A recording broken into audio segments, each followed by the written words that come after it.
Moi everybody and welcome back to a new video. If you don't know what moi means hello in Finnish. And that's probably everything you're gonna need because we don't do small talk. Okay, next thing. I'm doing my first video on about rumors. Here we are talking about camera rumors. We have two rumors today, and before we start, I'm just gonna tell you that here on this show, the TV rumors, TV Timo Varakas, that's me, TV rumors, we are cutting out, we are addressing the biggest rumors that are out there. God, I wasn't supposed to write that. I was thinking about a joke, I was thinking that as a good joke, but well, it's in there now, so what you gonna do? First rumor. Canon EOS R1. This is a 7-day rumor, and before you start nagging about that, Timo, you should have done it 7 days ago because it's already a 7-day rumor. People have already seen it. I've been sick. What you gonna do about it? But let's go on forward. So first off, it's gonna be shipping in the later quarter of 22. Might be announced at the third quarter. So a year or so, not a long time at all. Not a long time to wait. It's like waiting for Christmas, you know. But going on, will the Canon EOS R have a global shutter? Well, this rumor has addressed that we're seeing sensor readout speeds that may negate the need for a global shutter. Well, it might be nice. I would love to see what a global shutter feels and looks like and what it does. It's just, I've never seen a global shutter.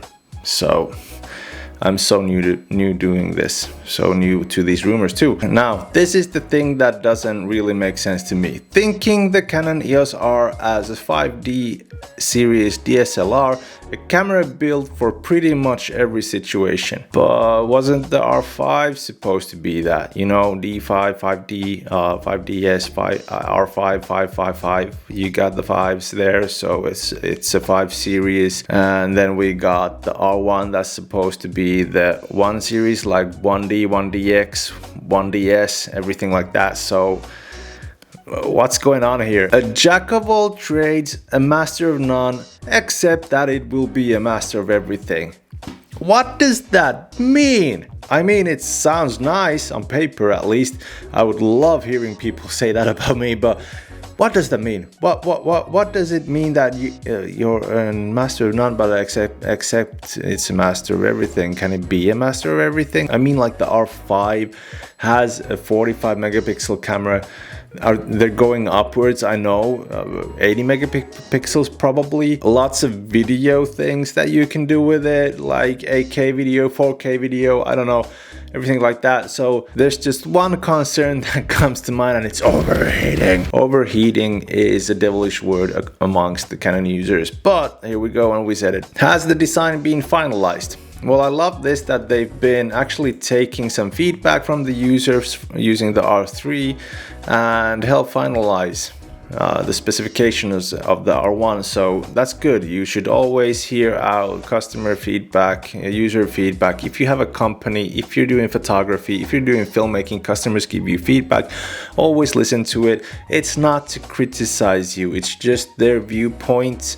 And they're saying it to try and develop you. It might not mean anything, but always try to take it in consideration. It might sound actually pretty good, and they might have good ideas. How many MPs will the Canon EOS R1 have? And this guy says, I have seen a presentation slide talking about a camera above the EOS R3. So that means the EOS R3 has 30 megapixels, so it's gonna be above that. Then he says the presentation mentions that the camera will have a higher resolution than the Canon EOS R5's 45 megapixels. Okay, so it says it's gonna have over 30, but it's also gonna have over 45, so it's probably over 45, so it's gonna have like probably 80 or something. It's usually that when you're going to higher megapixels, I'm really thinking about the low light situations and that how is it gonna work in low light. What about the video features? Now these are the things that usually interest me the most nowadays in cameras, because I love doing video too. I can take a photo with a camera, it's okay.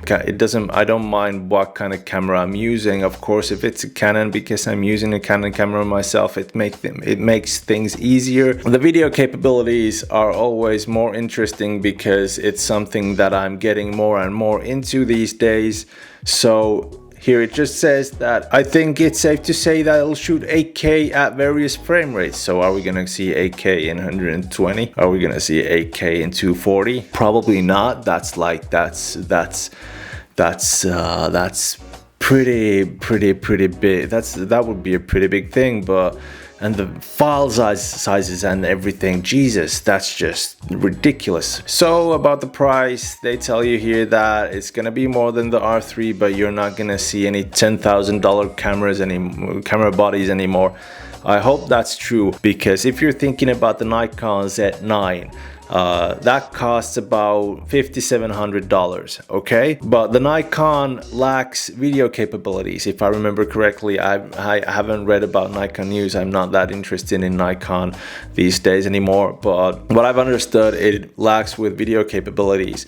So how much more are you gonna put on the price to use 8K, 120, 4K, maybe 2040, or so? How much are you gonna put in that camera? The next thing is that I know it's gonna have a bulkier body. Now, when Peter McKinnon started doing vlogging and videos like this, he used the 1DX, and everybody, hell, they wanted the 1DX. They fantasized about the 1DX, the Mark II. Everybody wanted the 1DX Mark II, but it had a bulky body. Even Peter McKinnon himself said in his vlogs that it's pretty annoying to carry a thing like that with him, but he just loved the camera so much, so he just pushed through with it. And the battery life on a bulkier camera, because it has a bigger camera, it has the grip on it and everything, so it's gonna last much longer than a smaller camera. But nowadays the smaller cameras do pretty well, and you can carry them easily with you. So why take a big and bulky camera? Because there's gonna be a smaller camera soon enough doing the same things, probably, hopefully. So taking a big bulky camera like an R1, if it's gonna be like the R3, it's gonna be more a photography thing than a filmmaking thing. It's not gonna make your filmmaking easier. Of course, if you have the budget and money to buy all kinds of gimbals and stabilizers and stuff, and people helping you out, then go for it. It's okay. But for example, me filming on my own, Jesus Christ, no way. Now, the next news is about Epson. Epson Japan is having a special day, an event day for the RD1. So if you don't know what Epson RD1 is, it's an legendary relic. That's hard to say as a Finnish person, but it actually is. Or is it a relic? It was released in 2004. If that's a relic, does that mean I'm old?